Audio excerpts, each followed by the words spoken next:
Hi, and welcome back to Fantasy for the Ages, the show where father and son sit down and talk about fantasy literature. I'm Zach, the son in this equation. And that makes me Jim.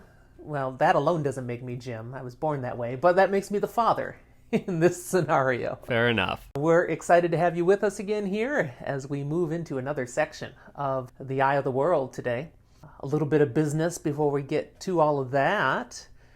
We received our first review. We did. Yes, we've had ratings, but we now legit have a review written out there on Apple Podcast. It was with another 5-star rating. Whoop, whoop. This time we have a written review by listener Eric Hahn.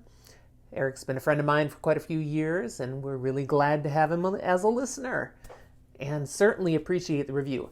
Not only is he a listener, he's one of our patrons now on Patreon, and he's with us today. He's listening to our live recording. Hi, Eric. And interacting with us on the text. So there he is. Hi! You may hear us laughing for odd reasons at times because of something he throws up in front of us. We hope he doesn't throw up in front of us. That would be a little disturbing. Really appreciate supporters who are enjoying this with us. There, we've got one. He's ready. He's got game on the Discord. He's ready. So we do appreciate the review, Eric, being it's the very first one. Thought we would share it. He writes, Fantasy Nerd Fun. That's accurate. Absolutely. I'm a new reader to Wheel of Time, old friend of Jim's. The podcasts are fueling my desire to keep reading and go deeper into the world of Robert Jordan. Plus, I enjoy listening to Zach challenge his all-knowing father on theories and not back down. That's gold right there. Keep it up, boys. And I definitely plan to keep challenging. I'm sure you will. So again, thanks for the review. Thanks for your support. We hope to keep entertaining you and all the others who are listening. We do still have people all over the place who are picking up onto this podcast. Oh yeah, it's crazy. Yeah, across the country and international. We're still up there in the top charts for fiction in Norway. Those Norwegians, man, they're loving it. Apparently. And France. France is really racking in the big downloads. So, merci. Did I say that right? Hopefully. If they quit downloading, I just blew it. We're not the French speakers in this family. I did take French. Did you? Yeah, in junior high. I learned enough to say je ne sais pas français. And you lost me already. So, public school education for junior high. It didn't stick. No, it's great. To the best of my knowledge, I learned how to say I don't know how to speak French. Well, that's about all you need then. Last week when we did our recording, you were under the weather, my son. Yes, I still am a little bit, but I'm mostly recovered. Just have a little bit of a cough hanging on as I'm clearing everything out still. No more details than that are needed, right? You might still hear a cough or two, but I'm okay. I was able to edit most of it out, but you're forgiven if it creeps in on occasion. Oh, thank you. Thank you very much. I mentioned I went on my first road trip last week, and now I've got another one coming up this weekend. I'm taking off tomorrow. Just for a short overnight, sticking the feet out in the water of the pandemic still, trying not to get sick. But you're handling it well. Oh, yes. All socially distanced and fully masked and all that stuff. It'll be nice when this is all over, but we'll muddle along. Until then, this is how it is. So, what do you say we distract ourselves from the world of pandemic for a while now and dig into some fantasy content? Sweet. I love it. That's why I read. All right. This week, chapters 14 through 16 of The Eye of the World. When we left off, our company of Moraine and Lan, Tom Maryland, Rand, Matt, Perrin, and Egwene had all just arrived in the town of Baerlon, specifically the fine establishment of the Stag and Lion Inn. Yes. That's correct? Yes, which the innkeeper says is the best inn in town. And he wouldn't lie. Well, I think Moraine's one who, has a certain caliber of taste standards. Yes, definitely standards. A fine lady. She wouldn't go to the dump. She'd go to the best. I mean, she would if she was trying to be, sneaky, maybe. Maybe. They are being sneaky here, if you recall, because they are using aliases. Lady Alice and her man. What's his name he goes by here? Goodness. Way to throw in a question that we don't remember the answer for right now. You've got a book. If you want it, look for it. But we talked about that last time, so I wasn't worried about it. So you do your research for that. I'll continue on. While they're sitting here just getting acclimated into the inn, talking with the innkeeper, we learn a little bit. We learn the inn is nearly full, as are all the inns in town. The place is packed because as winter has released, all the people who work out in the mines, the smelters, out there in the wilds have come rushing in because it's nasty out there. There's been a lot of wolves and worse. You don't get a lot of details, but wolves and worse. We're reminded why they're using aliases. Yes. People of Baerlon, they don't care for things that are beyond the normal. They like it nice and simple. So, Aes Sedai, order, nothing to do with that. No thank you. Not a fan, especially with the white cloaks in town. Yep, we're reminded they're here and that Baerlon, the people here don't like white cloaks either. Again, people who are making waves don't like that stuff. Anything that rocks the boat, not welcome in Baerlon. So they get into the inn, literally into the inn. Woo! They're all going to get cleaned up. Nothing like a bath when you've been on the road for a week. Oh, yeah. Yeah, roughing it. So, I mean, you can imagine. They don't go in details, but they stink. Come on. Probably. They're dirty. So the guys go to the guys' bathtub place. The gals are taken somewhere else. I mean, you could call it a bathroom. You could. Whole bunch of copper tubs, and they all settle in, get all cleaned up. When everyone's cleaned up, they reconvene. As the guys are coming out, they see down the hall Moraine, who's talking to a girl, young lady, about the same height as Moraine, hair and clothes like a man. Rand sees this. Yeah. We get Rand's point of There's view. a little bit of like, a double take. Yeah, he's like, I think that was a girl. A little unusual to see someone dressed like that. But Moraine doesn't say anything about this as they connect. They get settled into a private dining room, all set up for a meal, and once the innkeeper and the staff have left, they get a little peace and catch up on some notes. Okay, we're going to learn a little bit about what others have learned. Lan and Moraine emphasize again, we're kind of incognito here, and watch your mouths. Don't trust anybody who's not part of the company. I know it's hard. I know you're dumb country folk, but don't talk to people. Yeah, they're not trying to say everyone around us is a dark friend, is evil. But they could be. And they could be just gossips. Yeah. They're going to talk about what they hear. That's what people do. You don't want the wrong people hearing about who they really are or why they're here or that they're being chased by Trollocs and Murdril. And the less people who know anything, the less you have to worry about. Right. Some things that they go over together then. Lan confirms that in the common room, he heard there was a battle in Gildan, and Logain, the false dragon, won. Here in Baerlon, there's been no signs of Murdril or Trollocs, so they should be safe on that count. They're not likely to be attacked imminently by Shadow Spawn. And notably, this is the largest town, at least, that they've been to as of yet. It would take a sizable force of Trollocs to be able to just suddenly be overrunning the city. Yeah. It's not huge, but it's big enough. Right. The White Cloaks, they learn, okay, why are they here? Well, pretty much just to give the governor of Baerlon a hard time. Because they're not welcome in Baerlon, and they want freedom to go wherever they want and be completely respected. That's their focus right now. They're not looking currently for Aes Sedai or anything. No, they're just trying to harass them into giving them privilege. Yeah. White cloak privilege. White Cloak privilege. So again, if they just keep their heads down, they ought to be fine. Hearing all that, Moraine says, okay, we've been going hard since we left the Two Rivers. We're going to take an extra day here. We'll spend tonight, tomorrow night, and then the following morning we'll head out. And they're all like, yes! We get to sleep. It's going to be great. I look forward to sleep anytime I can get it. Yeah. And our young people are about your age, so you can relate. yeah. Yes. I'm a lot older, and I'll still take it, the sleep whenever I can get it. Yeah. As they're also thinking about, we get a whole full day just hanging out in Baerlon, these young people, they're gonna... I mean, that's exciting. They can explore what they view as this massive metropolis. It's so much bigger than anything they were familiar with. It's a whole new world. Yeah.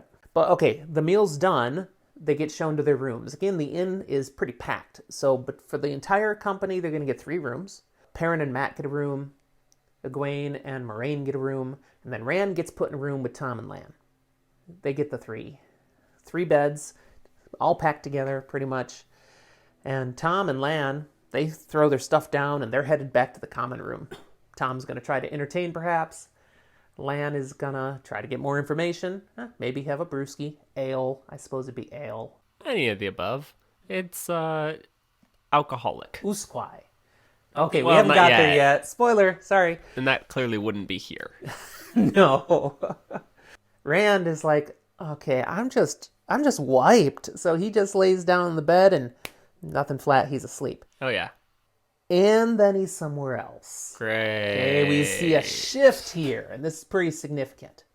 Next thing we know, Rand's in this stone hallway, and he doesn't remember how he got here. He goes exploring. He sees a view outside with a really strange-looking sky, it's like he's never seen before. A sky that doesn't even look real. He tries a door, finds himself in a room with a man. Now, he doesn't see the man at first. He just looks around the room. There's a fireplace, a table, chair, and then as he looks again, oh, there's a guy. How'd I miss him? Yeah, kind of impossible, but he must have. The man is dressed in fine dark clothes. He's fit, good looking. The man turns to Rand and says, "Once more we meet face to face." And for an instant, his mouth and eyes become these caverns of flame. And, what? Yeah. Rand freaks out because this is what exactly? You look at somebody in their eyes and suddenly you see a bottomless pit of hell. And apparently this hellish monster knows you. Yeah. So Rand does what any typical 20-year-old would do. He tries to run away, which makes sense. Turns around, runs back out the door, and he's running right back into the same room. It's one of those weird Scooby-Doo moments where you go out one door and back into another, but it's always the same hallway. Exactly. He tries it again, same result again. Yeah. He realizes, oh, okay, I know what's going on. I must be dreaming. And the man in black responds, "Is it a dream? Does it matter?" Rand asks who the man is, and the response, "Some call me Baerlon." Uh-oh. Rand knows that name, kind of. Absolutely. A name for the Dark One. Dark One's evil, right? Yeah. You betcha. You know. Bad news. He's trapped with this man. They're going to have an interaction. And there's a lot in this dream sequence that is really important for later. You don't have a lot of context yet. But rather than trying to summarize it, we're actually going to dramatically read it. Without all the extra details. Just the correspondence. The actual talking. And here we go. "Are you the one? You cannot hide it from me forever. You cannot even hide yourself from me, not on the highest mountain or in the deepest cave. I know you down to the smallest hair. Gulp. Are you expecting glory? Power? Did they tell you the eye of the world would serve you? What glory or power is there for a puppet? The strings that move you have been centuries weaving. Your father was chosen by the White Tower, like a stallion roped and led to his business. Your mother was no more than a broodmare to their plans, and those plans lead to your death." My father is a good man. My mother was a good woman. Don't you talk about them. "So there is some spirit in you after all. Perhaps you are the one. Little good it will do you. The Amerlin seat will use you until you are consumed, just as Devane was used, and Urian Stonebow, and Guer Malasan, and Ryaulin Darksbane, just as Loghain is being used until there is nothing left of you." I don't know. You are bound in Sheol, you and all the Forsaken bound by the Creator till the end of time. The end of time? You live like a beetle under a rock, and you think your slime is the universe. The death of time will bring me powers such as you could not dream of, worm. You are bound. Fool! I have never been bound. I stood at Luz Theron Kinslayer's shoulder when he did the deed that named him. It was I who told him to kill his wife, and his children, and all his blood, and every living person who loved him or whom he loved. It was I who gave him the moment of sanity, to know what he had done. Have you ever heard a man scream his soul away, worm? He could have struck at me then. He could not have won, but he could have tried. Instead, he called down his precious one power upon himself, so much that the earth split open and reared up Dragon Mount to mark his tomb. 1,000 years later, I sent the Trollocs ravening south, and for 3 centuries they savaged the world. Those blind fools in Tarvalon said I was beaten in the end. But the Second Covenant, the covenant of the 10 nations, was shattered beyond remaking, and who was left to oppose me then? I whispered in Artur Hawkwing's ear, and the length and breadth of the land, Aes Sedai died. I whispered again, and the High King sent his armies across the Aerith Ocean, across the World Sea, and sealed 2 dooms. The doom of his dream of one land and one people, and a doom yet to come. At his deathbed, I was there when his counselors told him only Aes Sedai could save his life. I spoke, and he ordered his counselors to the stake. I spoke, and the High King's last words were to cry that Tarvalon must be destroyed. When men such as these could not stand against me, what chance do you have, a toad crouching beside a forest puddle? You will serve me, or you will dance on Aes Sedai strings until you die, and then you will be mine. The dead belong to me. No, this is a dream. It's a dream. Do you think you are safe from me in your dreams? Look! And at this point, the man points his finger at a large rat scurrying across the room, crooks his finger, and the rat begins to bend backward. The man bends his finger more, and the rat bends more and more until snap! It's dead. Oh, poor rat. We pick up right after that. Anything can happen in a dream. Then go to the Aes Sedai. Go to the White Tower and tell them. Tell the Amerlin seat of this dream. That is one way to escape them. They will not use you then. No, not when they know that I know. But will they let you live to spread the tale of what they do? Are you a big enough fool to believe they will? The ashes of many like you are scattered on the slopes of Dragon Mount. This is a dream. It's a dream, and I'm going to wake up. Will you? Will you indeed? And he points his finger at Rand. And I'm going to save everyone's ears and not let out the horrible scream. Will you ever wake again? And he wakes up. So, you got your excuse to use your drama minor. Yeah. And have you ever noticed how often these fantasy dudes talk with a slight hokey British accent? No, that's just you. No, it happens, man. It happens. Anyways, he's awake now, and it's night, and he sees he's all right. He's just in the same bed where he had fallen asleep. It's all dark. He sees 2 other mounds sleeping in the other bed, so Lan and Tom are there. And they're both alive and asleep. And he just tries to go back to sleep as he's wondering in his mind. It was just a dream, right? I don't have to say anything. Yeah, should he tell Moraine about the dream? Remember, she did ask a long time ago, if they were having dreams and to let her know. Yeah, but what if it wasn't a dream and he's right and telling an Aes Sedai is just a problem that gets me killed? Yeah, that same Aes Sedai who said, I'll kill you if you do this. Before I let the Dark One take you, yeah.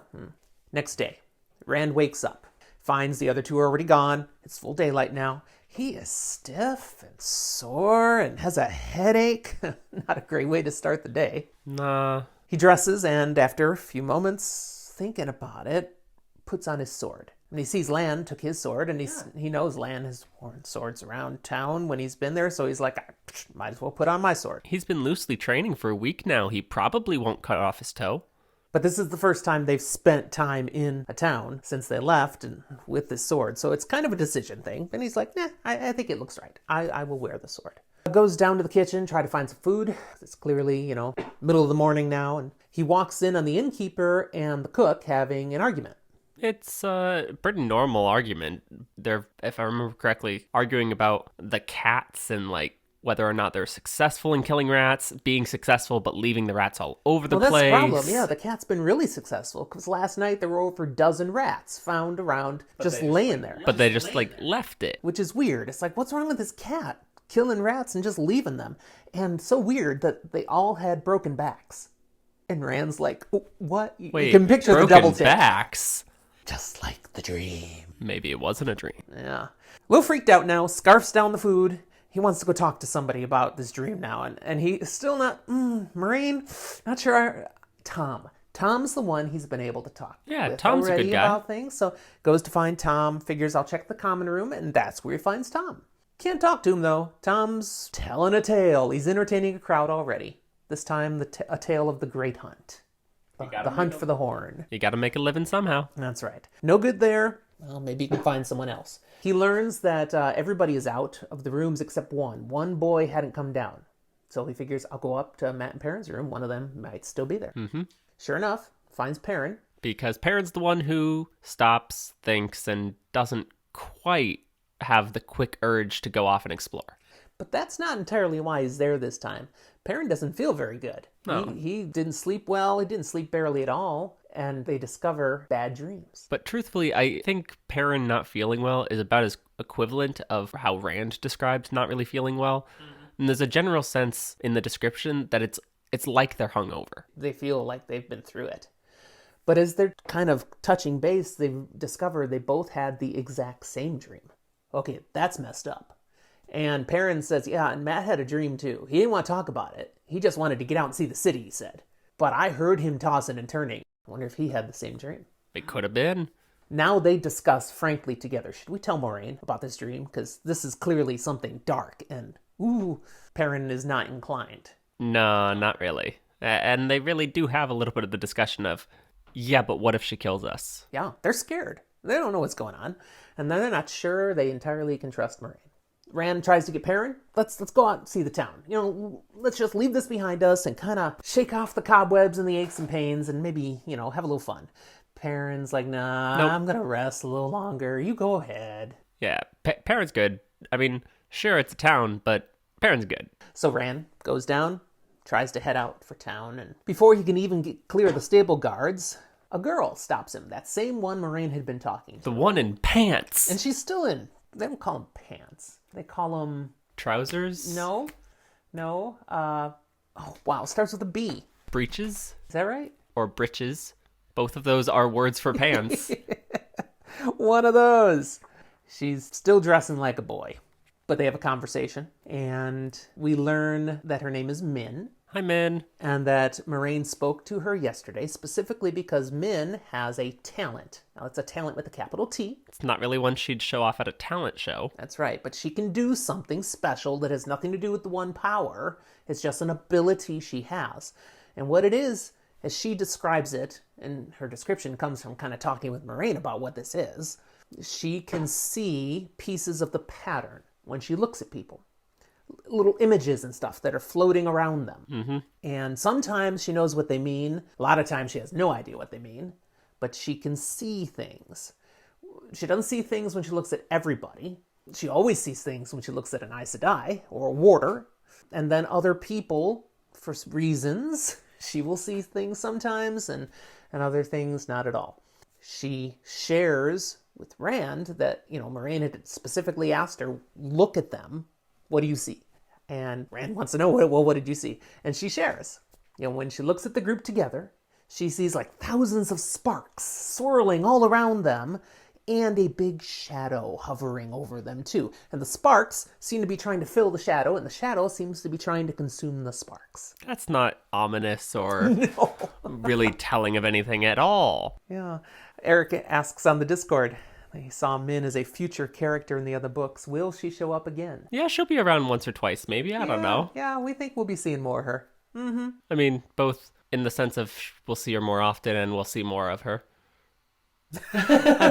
Oh, okay. I'm not wrong. That's right. Oh, we'll see more of her and more of her. Okay. Robert Jordan makes a point to point out that the only reason that you would be confused about her gender is her clothing. She is very womanly looking. Yes, she is. What else do we see? She tells him that these sparks and shadows, it's not just around the boys, but it's also Egwene and the Gleeman. Like they're all part of it, whatever It's this thing is. everybody. Yes. When she looks at Lan, she sees 7 ruined towers around his head. Now again, foreshadowing, okay? All of these mean something. You have no idea what. This entire chapter is basically foreshadow plus, where you're going to get some things for the rest of the book and some things for the rest of the series that will not be solved until like the last book. Sometimes fantasy authors make the mistake of putting characters in that are overpowered. They have some abilities that are just crazy too much and can, slap everyone else silly. Min is close to that, but not, because Jordan counters it well. She can see all these amazing things, but has no bloody idea what they are. 2 ways. 1, she doesn't know how to interpret it all the time. Yeah. And 2, just because she knows about it doesn't mean she can do anything to stop it. Correct. Well, she She's knows tried. you can't stop it. Right. That's how she's not overpowered. It's a great tool for Jordan to give all this foreshadowing, which have big payoffs later if you remember to come back and look at this section and then to see, it was all right there. All right, so we've got Lan with the 7 ruined towers and a babe in a cradle holding a sword. Okay, that's around him. The Gleeman has a man juggling fire. It's not him, just a man juggling fire, and the White Tower. Perrin has a wolf, a broken crown, and trees flowering around him. Matt has a red eagle, an eye on a balance scale, a dagger with a ruby, a horn, and a laughing face. Yeah, none of those have anything to do with Matt's story moving forward. Yeah, I don't know. It's really like disconnected. I don't see the connections anywhere. All right. I have to admit, the first time I read this, though, I read all this stuff and then it went right out of my head. And I didn't remember that all of this was laid out so well as I went through. It wasn't until I reread. One of those like, is in the penultimate book. Yeah. But so, for people who are with us, who this has been your first time through the series, we are doing them such a favor to highlight, this is important. Make note, remember it, so that you enjoy the payoffs better later. Or we're ruining it for you because you'll be looking for these things. Because we're not telling what it means, see? We're not. Remember, spoiler light. That's us. We try. And then Rand. A sword that isn't a sword, a golden crown of laurel leaves, a beggar's staff, Rand pouring water out on sand, a bloody hand, and a white-hot iron, 3 women standing over a funeral bier with him on it. Funeral what? Beer. It's pronounced beer? Like the believe so. drink? Yeah, beer. B-I-E-R, pretty sure. If we're wrong, Eric can correct us on Discord. That's the point. Or anybody will definitely correct us by our email or in the comments. There's a number of words that are used in similar places or ways that I like better because I know how to say them. And then the pentultimate of what she sees, the lightning. There's lightning around him, there's some striking him, there's some coming out of him, and she sees all this stuff. It's like a ton of stuff around Rand. You said that was the penultimate. What's the ultimate? I thought the penultimate is beyond the ultimate. No, the penultimate is the one right before the last. No. Yep. Serious? The penultimate book in this series is the 13th of 14. Really? Yes. Don't you mean the 14th of 15? Only if you are including the New Spring. prequel. You need to count, yeah. But that doesn't count as like book 11. It counts as like book 0.5. All right. Point made. I guess then the ultimate is that she does know something about Rand. She says that these things I'm seeing, one thing it reveals to me is that we will meet again. So there you go, Eric. Min says she'll be back. Rand finds all this very confusing, and he actually kind of makes excuses then to duck away out of the conversation. She's laughing as he goes off. Wandering then through Baerlon, he's a bit awestruck at how big and complex it is. Thoroughly enjoying wandering and seeing, you can imagine with these big eyes, just looking at all this stuff. Whoa, there are buildings more than 2 stories tall. Yes, and so many people. And then one of those people he sees is this dirty, bony little man kind of working his way through the crowd, and Rand could swear it looks like the peddler from back in Emond's Field, Padan Fain. I've been seeing him like every year, once a year.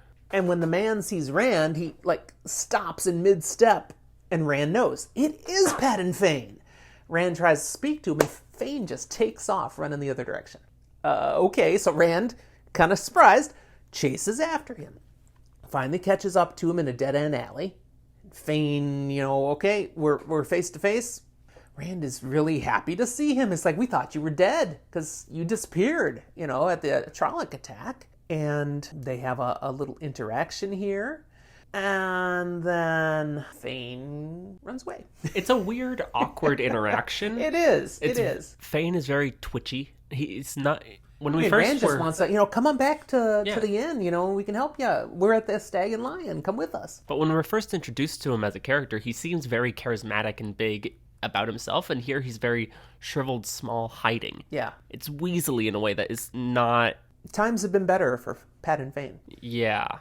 It's a little suspicious. Yeah. So when Fane rushes away again, Rand tries to follow him again, but this time runs into Matt. Hi, Matt. Literally runs smack into his back. Matt and Rand share notes. Matt had also seen Pat and Fane, hadn't been able to interact with him. But so, okay, wow. Pat and Fane's here. Who knew? And, well, notably, that's a little crazy because they've been going really fast to get here. Yeah, good point. And Pat and Fane was also in the Two Rivers just the same day they were. Clearly coming as hard and as fast as they have. Must have just gotten really scared of those Trollocs. That must be why he looks so out of it. Could be.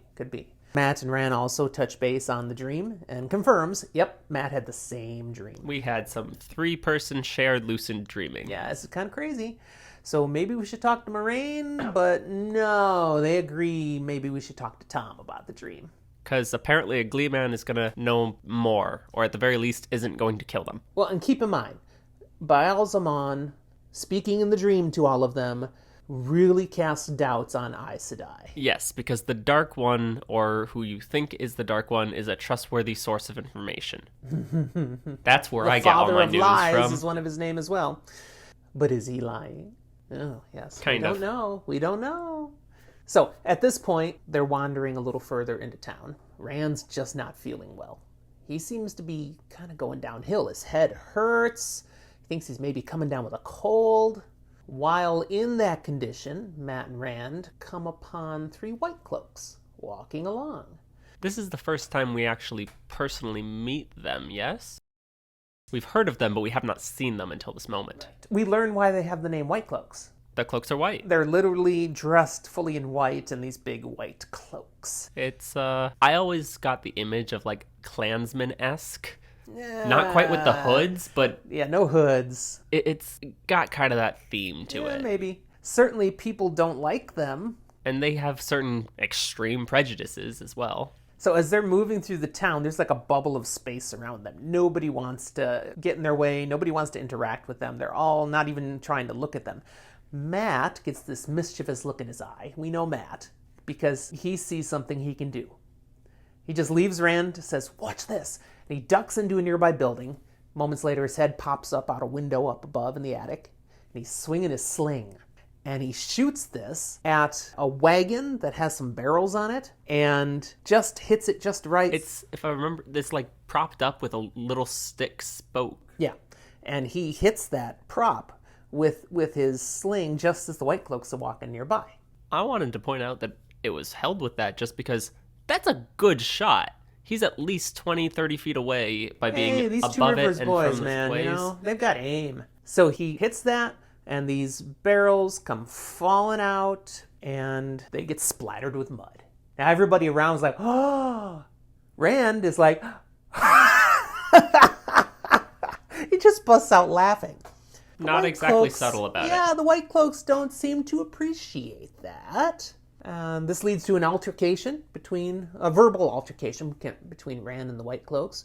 Rand, feeling somewhat emboldened, actually bluffs large a little bit, even flashes his heron-marked sword. Rand reacts really stupidly, but the fact that he just happens to have that heron-marked sword on his side keeps him from actually being in a real fight. Perhaps. It might have gone further, though, but then the town watch shows up. And okay, the White Cloaks move along. They don't want to get in any official trouble with the law. Rand felt an odd tingling sensation through all of that. It was weird. His actions, illogical. It's like it's trying to pick a fight, and Matt rejoins him and is like, what the heck is wrong with you? I mean, yes, I did a prank, but you weren't supposed to... We were supposed to run. Yeah, enjoy quietly. Yeah, the point is that we don't get caught. They head back to the inn. Yes. Along the way, they come upon Tom Maryland. And he's drumming up business for entertaining that evening. They start talking to him about the dream right away, and he's like, shh. Because they mentioned Baelzamon. We had this guy named Baelzamon in my dream. It's like, Don't say this out loud in front of everybody. It's a flashback to the previous night when Moraine's going, hey, don't be stupid and say things out loud where people can hear. Yeah, they are young and stupid. It comes up again and again. But they've never been anywhere. They don't know. They get back to the inn, and now they go through the rest of the story. They mention the names of the people Baerlon said the Aes Sedai used as puppets, like Guerra Malasan and even Logain. And Tom, he knows these names. And he knows that the White Tower may or may not have used them, but confirms, and I think he does confirm in this moment, they mostly are people who at various times were considered false dragons. Yep. The Aes Sedai may have been responsible for killing them. Indeed, it's possible. But they were all, known in history as false dragons. The final emphasis of their conversation is that Rand and Mat should, under no circumstance, trust Aes Sedai. Because reasons. Yeah, Tom feels rather strongly about that. He doesn't really get into the details too much, but it seems like, maybe we should trust him. So, as Perrin had also had the same dream, now they have some urgency that, okay, we're being told, don't tell Moiraine. Let's get back to Perrin and make sure he doesn't tell Moiraine. If he was thinking things through like he does and he worked it out that maybe I should tell her, they want to stop him. He might have realized it would be responsible. Running back to try to get to Perrin, they run into Perrin, running out to try to find them, because there's a visitor in the inn. And Perrin's going, hey guys, shit, Nynaeve's here. The wisdom of Emond's Field, Nynaeve, she brought her has stick. Caught up with them. She's gonna hit us over the head with it. I'm not excited. That moves us to the last chapter for today. They're at the inn now. First thing, as the returning Min shows up again, drags Rand aside, and she reveals that woman with the braid that just showed up, who we know is Nynaeve, is part of this too. Those sparks, it's all around her too. And I think she even says when she looks at just Nynaeve and Moiraine, the sparks that the two of them make is bigger than the entire group was yesterday. Oh, there's no foreshadowing there. Sparks between the two of them? Yeah, no foreshadowing. Maybe just a little. Foreshadowing that plays out pretty quickly. Rand is like, thanks, but again, disengages, moves to the rest of the group, and they find the room where Nynaeve and Moiraine sitting, I think it's that same private dining room again, and they're sitting at either end of the table staring daggers at each other. So which one gets the head and which one gets the foot? Moiraine would be at the head. I'm sure Nynaeve would say she's at the head. Probably, and ready to fight you over it. Oh, yeah. Lan, smartest thing he could be doing is standing off to the side, not getting in the way. Slowly, all the Emond's Field folk and Tom, they all settle in around the table, and then a conversation takes place. It comes out that Nynaeve followed their trail all the way to Baerlon on behalf of the Women's Circle and sort of the village council, though she didn't actually wait long enough for the village council to make up their mind about what we should do about these kids that ran off. It was more the village council was deciding that, and she went, no, I'm just going. I'm just going. These are my people. I'm going to get them back. Lan is impressed that Nynaeve managed to track them. Oh, yeah. He's been covering their trail well. Plus, we read it multiple times. There's been certain one power ways to hide their trail from the Shadow Spawn. And yet, Lil Nynaeve... Boom, here she is. Okay, we're going back, guys. Basically, grab your stuff, let's go. And they all explain, we can't do this, but for reasons. Nynaeve responds with exasperation that they all sound like Tam. Tam apparently had argued that they needed to leave with Moiraine and Lan, and Tam would follow eventually. Yeah, we're back with the argument of knowing that Tam is a good father, period. And that he knows more than everybody else in Emond's Field yeah. about the world and all these things. The conversation, it's just very, very tense. From Nynaeve's point of view, it's quite unsatisfactory because they are not just doing what she says, and she's used to them doing what she says. She's the boss. In the end, it becomes very clear they will not be returning to Emond's Field, so she will have to accompany them then to keep them safe until they do return home. It's well, if you're not coming with me, I'm coming with you. Yep. I don't think that sits real well with Moiraine. I don't think it sits real well with most people. Nah. One last piece of information we get shared right at the end of the chapter is that something Rand already suspected. Nynaeve, being a little older than Rand, does confirm in a conversation with him that he was not born in the Two Rivers. That they came back with him. Yeah. Tam had spent time outside the Two Rivers, married an outlander, returned already with this baby and his wife.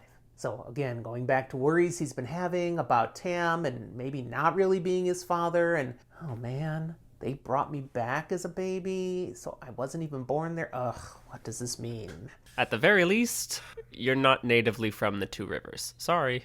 Yep. Well, that's where we end today. That's our 3 chapters. Come back next week to explore our next section with us, which will be chapters 17, 18, 19, and 20. Until then, we want to remind everybody again, of course, please subscribe, rate and review us, like our fine listener, Rand. Rand. Wow. I called Eric Rand. Look at that. You hear that? You get to be Rand now. He's tall and thin. Yeah, he's kind of like Rand, right? Oh, he's honored. He's still plowing along, too. His first time through. He says he's halfway through The Great Hunt. Enjoying the character arcs. Yeah, everybody, if it's your first time, keep reading. Good stuff. And if you stay ahead of us here, then we don't spoil anything too badly, which is great. We hope you have subscribed, that you do rate and review us. You can write to us your thoughts, anything you're agreeing with or vehemently disagreeing with. fantasyfortheages@gmail.com is our regular email. You can also connect to us on social media. Just finding us at Fantasy for the Ages on Facebook, Twitter, Instagram, or if you want to connect with us talking like Eric is here, through Discord and Patreon to talk with us live. Yes. People who support us on our Patreon page, you get the perks, and one of them is join us for live recordings, interact with us all the way through. I don't have anything else that comes to mind to say today. Any last hot take? You haven't had a hot take in a while, Zach. I don't know. It's been a cold section of the book in that sense. Oh, it has not. No, I mean It had a woman dressed as a man who looks like a woman, which apparently we're going to see more of. Yeah. Come on. Yeah, no, that's not cold. That's my hot take. Hot. It's great. All right, then. I guess that's where we'll wrap it up. Thanks, Eric, on the Discord. He's still getting over his cold. Jake. Nice. All right, guys. We'll talk to you next time.